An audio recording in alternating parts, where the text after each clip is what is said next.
오늘도 하나님 은혜와 긍휼 안에서 복되고 평안한 한 날이 되시기를 주의 이름으로 기도하고 축복합니다. 자, 우리가 지난번 말씀에 이제 유다 백성들이 바빌론의 포로로 잡혀가서 바빌론의 여러 강들에서 심한 노역에 동원이 되었습니다.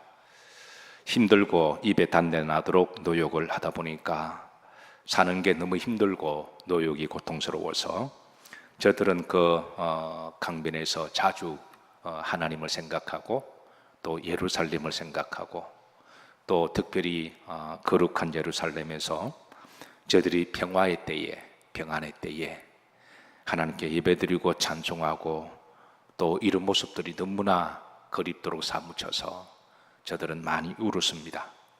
자, 그런데 저들이 많이 울고 힘들어할 때 그 이방의 땅, 이 바벨론의 노역자들이 유다의 백성들에게 심심하면 노래 한번 불러보라고 그렇게 노래를 시키기도 하고, 근데 일반 노래는 괜찮은데 그런데 하나님을 찬양하는 노래를 하라고 이 도를 넘은 거죠. 그거는 하나님을 조롱하기 위한 것이고, 그리고 유다 백성들을 포로된 자들을 그거를 완전히 그냥 장난감처럼 그렇게 생각한 거죠. 그래서 이런 삶을 살아가는 유다 백성들이 지난번에 4절 말씀에 내가 어떻게 이방 땅에서 우리를 포획하고 잔혹한 자들의 요구를 따라 노래를 부를까? 그게 이제 지난번에 4절의 말씀이었습니다. 그리고 오늘 5절로 이어지는데요. 자, 사실 오늘 5절과 6절의 말씀은 선뜻 이해하기가 쉽지 않는 그런 말씀이기도 해요. 이 언유법과 이게 비유법으로 조금 섞어 놔서 이게 좀 읽는 독자로 하여금 이게 무슨 말인가 고개를 갸우뚱할 때가 있습니다. 다시 한번 5절 읽어보시죠. 예루살렘아, 내가 너를 잊을진대 내 오른손이 그의 재주를 잊을지로다. 이게 무슨 말이냐면 역설법으로 말하면 나는 예루살렘을 잊지 않을 거라는 강조법입니다. 그리고 내 오른손이 그의 재주를 잊지 않을 것이다. 이 오른손의 재주, 오른손의 달란트가 뭘까요? 자, 여러분들에게 질문 던집니다. 자, 오른손의 재주, 내가 돈을 벌기 위한 재주. 사람이 이제 우리가 돈을 벌 때 손을 쓰잖아요. 예, 그래서 이 돈을 벌기 위한 재주, 또 손을 열심히 움직여야 또 돈을 벌기도 하니까 이게 이제 시인이 말하는 거다. 두 번째는 하나님의 성전에서 하나님을 찬양할 때 사용하는 손, 그리고 수금을 악기를 탈 때, 지난번에 버들가지가 수금으로 비유되어 있잖아요. 수금을 잘 타려면 손에 달란트가 필요한 거죠. 그러니까 수금을 찬양할 때 사용하는 오른손의 달란트, 또 하나님을 찬양할 때 우리는 또 뭐 악기를 쓰는 사람도 있고 못 쓰는 사람도 있잖아요. 그러나 우리가 피아노를 못 치더라도 수금을 못 치더라도 하나님을 찬양하는 손 자체가 악기가 되면 되는 거잖아요. 자, 그래서 이게 첫 번째다, 두 번째다, 어떤 거 생각하세요? 자, 내 손의 달란트, 돈 버는 달란트의 손이다, 아니면 하나님을 찬양하는 손이다. 자, 이거는 이런 질문도 가능합니다. 하나님 우리들에게 손을 주시고 육신을 주신 것은 이게 잘 먹고 잘 살기 위한 게 이게 본질이다, 이게 우선순위다, 아니면 하나님을 예배하고 찬양하는 게 우선순위다. 여러분 어떻게 생각하세요? 우리 흔히 세상 사람들은 전도하면 좀 먹고 살만하면 갈게요 그렇게 이야기하잖아요. 한가하면 갈게요 그러잖아요. 우리가 전도하거나 하다 보면 이 말 우선순위가 먹고 사는 게 우선순위라는 거죠. 돈이 우선순위고 바쁘면 목사님 나 바쁜데요, 내가 한가하면 나갈게요. 사업이 잘 되고 내가 출세하는 건 좋은 일입니다. 그런데 지금 바빠서 못 나가고, 그러니까 내 삶이 우선순위인 사람들은 항상 그런 쪽으로 문제 생각합니다. 그런데 하나님이 우선순위인 사람은 내가 돈을 버는 것보다도 예배가 우선순위고 하나님 하는 일이 우선순위입니다. 지금 시인은 그 이야기합니다. 내 오른손이 그의 재주. 이 말은 하나님 우리에게 육신을 주시고, 그리고 우리가 살아가도록 잘 달란트와 은사를 주셨습니다. 그래서 이게 첫 번째는 하나님 영광을 위하여 사용하는 것이고, 영광은 하나님 예배를 통해서 영광 받기를 원하시잖아요. 그리고 그 일을 잘하면 하나님이 덤의 복으로 이제 일의 복도 주시고 물질의 복도 주시고 건강의 복도 주신다는 거예요. 이게 우선순위를 분명히 해야 되는데요, 오늘 시인의 고백이 이렇습니다. 내가 만약에 저들이 요구하는 대로, 저들이 우리를 조롱하고 희롱하는 지금 모든 힘과 파워는 그런 바빌론 제국이 다 가지고 있잖아요. 그들에게 조금이라도 잘 보여야 왕따 당하거나 얻어 터지지 아니하고, 조금이라도 비유 맞춰야 일도 좀 쉽게 할 수 있고, 아니면 돈도 벌 수가 있습니다.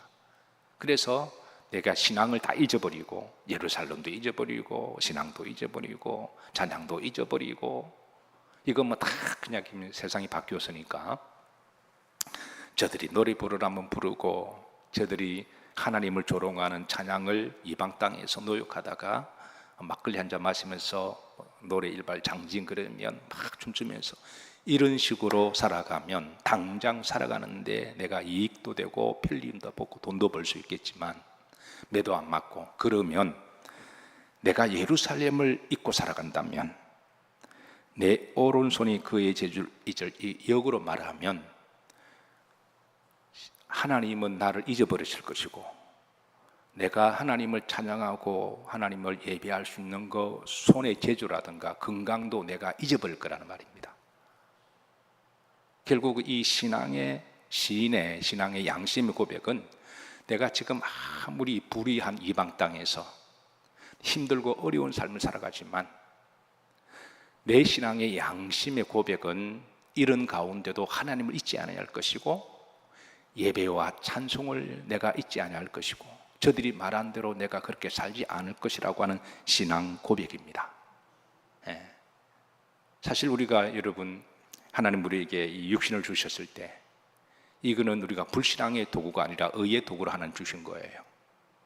그런데 내 잠깐 편하기 위해서 막걸리나 술을 마시고 하나님을 조롱하는 노래를 한다면 시인은 이 손 필요 없다는 거예요. 그 손의 재능이 이게 무슨 소용이냐는 거예요. 하나님이 그거 하라고 너에게 손을 주셨고 너에게 입을 주셨고 너의 건강을 주셨느냐? 아니라는 거예요.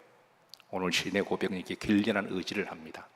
내가 지금 힘든 시대를 살아가지만 내 신앙의 양심을 팔아서 나는 그렇게 살지 않을 것이고, 그리고 이제 이 고백은 역으로 말하면 하나님 우리들에게 평안의 시대를 주셨고 은혜를 주셨고 건강을 주셨을 때, 그때 거룩한 예루살렘의 성전에서 손을 들어 수금을 타든 손을 들어 찬양을 하든 우리 몸을 통해 하나님 예배드리고 그 거룩한 시절이 얼마나 좋았는지 회상하고 그런 시대를 다시 회복시켜 주시기를 시인의 간절한 기도가 있습니다. 자, 그 다음 6절 보십시다. 자, 합독합니다. 내가 예루살렘을 뭐하지 아니하거나 기억하지 아니하거나, 이 말을 역설적으로 말하면 기억하겠다는 거예요. 내가 예루살렘에서 있었을 때의 하나님의 거룩한 백성으로, 그리고 하나님께 예배드리고 기도하고 찬송하는 게 그때 얼마나 평안하고 즐거웠느냐. 그때는 몰랐는데 이렇게 전쟁이 나고 전쟁에 져서 포로로 잡혀가서 바빌론의 땅에서 입에 단내 나도록 죽기 살기로 조롱당하고 일하다 보니까 그때 그렇게 좋았다라는 거예요. 그래서 내가 뒤늦게 깨닫고 내가 절대 예루살렘 잊지 아니할 것이며, 그 다음 보십니다. 내가 가장 많은 보다 즐거워하는 보다, 그러니까 시인의 가장 즐거움은 뭐였느냐 하면 맛있는 거 먹고 좋은 데 놀러 다니고 친구들 커피 먹고 수다 떠는 게 아니라 하나님께 예배 드렸을 때라는 거예요. 그때가 가장 내 인생에 가치가 있고 거룩하고 복되었음을, 이 시인은 지금 내가 가장 즐거워하는 것, 이것보다 더 즐거워하지 않아야 할진데, 만약 내가 이 즐거움을 우습게 여기고 당장 그냥 약간 이익을 위해서 바빌론 사람들은 노예에게 빌붙어 가지고 그냥 비유 맞추고 그렇게 한다면 내가 앞으로 이 영적 즐거움을 누리지 못할 거라는 거예요. 그리고 내 혀가 내 어디에 붙을지로다 입천장에. 저들이 하나님을 조롱하는 노래를 불러보라 그랬을 때, 그래서 그들이 그냥 잠깐의 그 환난 그 어려움을 면하기 위해서 친구들과 바빌론 친구들과 술을 마시고 노래 부르고 뭐 니나노 부르고 그러면 어떻게 그 노래 가지고 거룩한 노래를 부를까요? 하나님을 조롱하다가 어떻게 그 손과 그 입술을 가지고 하나님을 다시 찬양할까? 하나님이 때가 되면 반드시 회복시켜 주실 텐데, 바빌론 포로에서 하나님이 회복시켜 주실 텐데, 그때 어떻게 대연하게 옛날에 그렇게 저들 비율을 맞추고 세속적으로 살았던 그 모습이, 신앙의 양심이 어떻게 그때 아무리 없는 것처럼, 그러면 하나님이 아시고 입에 천장을 딱 붙여 말도 못하게 하신다라는 거예요. 그래서 오늘 시인은 혀천장, 이 손은 우선순위가 하나님 주신 목적은 하나님을 예비하고 찬양하고, 그리고 이 일을 하라고 하나님이 주신 건데 이것 잘하면 하나님이 이제 다른 것도 덤해복으로 주신다는 하나님에 대한 신앙 고백입니다. 네. 사랑하는 성도 여러분, 우리가 살아가다 보면 하나님이 우리들에게 평안과 안전한 시대를 주셔서 또 건강 회복을 주셔서 하나님께 마음껏 예배드리고 찬양하는 것이 복된 것인 줄로 믿으시길 주의 이름으로 축복합니다. 자, 시인은 이어집니다. 7절에 이제 심판의 하나님, 갚아주시는 하나님에 대한 기도입니다. 7절 앞에 보십시다. 여호와여, 예루살렘이 멸망하는 날을 기억하시고 에돔 자손을 치소서. 7절과 이제 8절 9절을 보시면, 첫 번째는 에돔 자손을 하나님이 심판해 달라고 기도하고, 두 번째는 바벨론 제국을 심판해 달라고 기도합니다. 근데 바벨론 제국은 침략자들이니까 그거는 이해가 되는데 에돔 자손을 왜 그렇게 했을까? 여기에 대한 역사적 이유가 있는데요. 원래 에돔 자손은 에스의 후손들이죠. 족보로 구슬로 가면 이 동족입니다. 아브라함의 그 후손들로 그 동족입니다. 동족인데, 그런데 세월이 지나면서 에돔 자손들이 거의 이방 사람들처럼 되었어요. 그래서 바빌론 제국이 유다를 공격했을 때에, 그럼 같은 동족 민족끼리 좀 도와줘야 되잖아요. 아니면 동정을 해야 되잖아요. 그런데 에돔 족속들이 바빌론 제국에게 정보를 주어서 유다를 치는 그 공격 루트를 다 제공해 주고요. 그리고 에돔 족속 유다가 이렇게 공격할 때 유다 족속을 향하여 망해라, 망해라, 망해라 이런 식으로 막 저주를 퍼붓고 유다가 멸망하기를 그렇게 앞잡이했던 사람 족속이 바로 에돔 족속입니다. 그러니까 같은 동족에게 이 일을 당했을 때 유다 그 일을 당한 그 이 시인은 하나님 바빌론을 심판하실 때 에돔도 심판해 달라고 하는 이 한맺힌 절기고 기도입니다. 그때 그 적군들이 쳐들어와서 예루살렘 성벽에서 아이들을 그냥 내집어 던지고, 이 전쟁은 사실은 마귀 노르죠. 사실 저는 마귀가 제일 좋아하는 이 플레이가 있다면 저는 전쟁놀이라고 생각합니다. 그리고 우리 기독교는 공격 전투는 일단 반대를 합니다. 쳐들어와서 방어는 어쩔 수 없이 해야 되는 거잖아요. 그런데 먼저 쳐들어가서 공격하고 그러면 그 사람 죽여야 되고 땅을 빼앗고 이렇게 그 사람들을 다 빼앗는 거잖아요. 이거는 정말 마귀적인 일이어서 성경이 이걸 금하고 있고, 그러나 상대가 죽이려고 공격하면 그건 방어하고 싸워야 되는 거죠. 지키고 가족을 지켜야 되고 생명을 지켜야 되는 거니까. 그러나 전쟁이 일어나지 않기를 우리는 바라고 평화의 사람들입니다. 예루살렘도 평화의 도성이죠. 그 유다와 우리나라와 비슷한 점이 몇 가지가 있는데요. 첫 번째는 유다와 우리 민족은 고난을 많이 당한 민족이죠. 이건 공통점이 있고, 두 번째는 다른 민족을 침략해 본 적이 없는 민족입니다. 세계 역사 가운데 이런 민족은 거의 드물어요. 어느 나라든 힘이 강하면 이렇게 힘약한 주변의 나라들을 전쟁을 치고 들어가서 땅 빼앗고 이렇게 물건 노획하고 사람 죽이고 막 그러잖아요. 근데 우리나라는 그런 거 없잖아요. 우리나라 역사 가운데 어디에 다른 나라를 침략해서 땅 빼앗고 여자 빼앗고 아이들 잡아오고 그런 거 없거든요. 일본만 하더라도 우리가 민족적으로 앙금이 있는 거는 지금 우리가 일본이 지진이 나지 않기를 기도하고 우리가 참 긍휼의 마음 가지지만 역사를 생각하면 참 못된 짓 했거든요. 그건 그렇게 해서도 안 된 일인데, 어떤 사람은 일본 열도가 저러면 벌 받고 있다고 그렇게 좀 나이브하게 말하는 분들이 계신데, 중국만 해도 얼마나 많은 침략이 있나요? 주변에 안 그런 나라 어디 있나요? 근데 우리나라는 그렇지 않거든요. 예. 우리나라는 그래서 이런 점에 있어서 저는 하나님 우리나라를 특별히 우리나라의 그 민족성을 특별히 사랑하신다고 저는 믿습니다. 네. 바빌론 제국이 쳐들어왔을 때 저들이 예루살렘 성을 다 물어버리고요. 여자들은 다 잡아가서 놀이개로 삼고, 남자들은 데리고 가서 노역시키고 포로 삼고 종 만들고, 아이들은 예루살렘 성벽 위에서 애들 집어던지며 낄낄거리고 웃고, 아니 사람을 죽이고 애를 집어던지고 웃을 일인가요? 그 부모들은 얼마나 가슴 찢어지고 고통이 한평생 잊지 못하는, 그런데 그 일들을 시인은 경험해서 하나님이여 망해라 망해라 망해라고 말한 제 에돔 자손을 하나님이여 심판해 주시기를 그렇게 8절에 그렇게 기도합니다. 자, 그리고 7절 후른줄 보십시다. 에돔 자손을 치소서 그들의 말이 마라 흘러버리라 흘러버리라 그 기초까지 흘러버리라 하였나이다. 이 말은 바빌론이 예루살렘을 침공했을 때 예루살렘 그 성전이 있잖아요. 성전이 얼마나 하나님의 성전이고 귀한 곳이잖아요. 그걸 지켜보면서 그 성전을 흘러버리라 흘러버리라 흘러버리라 망해라 이렇게 조롱했다는 거예요. 8절입니다. 8절은 이제 바빌론에 대한 심판의 기도입니다. 멸망할 딸 뭐야 바빌론아. 그러니까 시인은 언젠가는 바빌론이 하나님의 심판을 해서 멸망할 날이 정해져 있다는 기도를 합니다. 어떻게 알았을까요?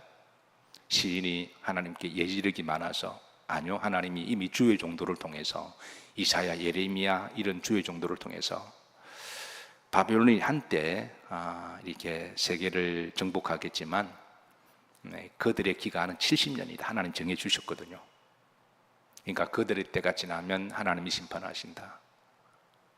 그러니까 시인이 선지자 주의 종도를 통하여 하나님의 예언의 말씀을 들었던 거예요.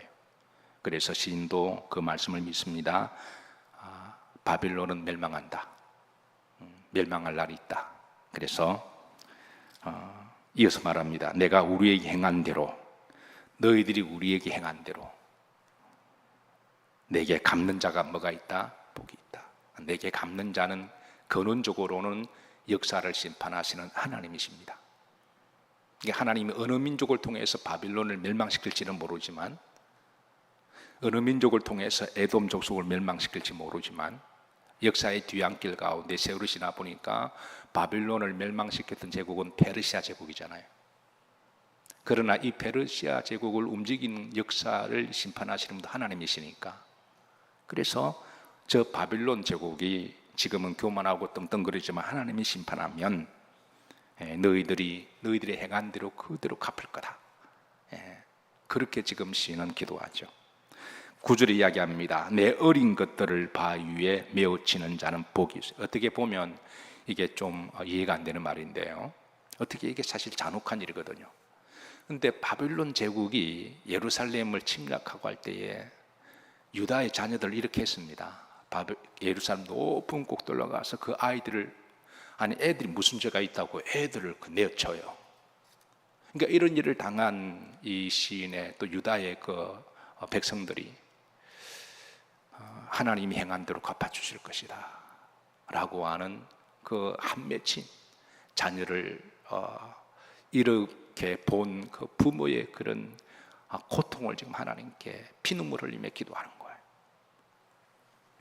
실제로 나중에 하나님이 다 그대로 갚으세요. 역사를 주관하시는 하나님이시니까. 요 근래에 우크라이나와 러시아 전쟁이 아주 묘하게 돌아갑니다. 지금 2년 전만 하더라도 러시아가 우크라이나를 침략했잖아요.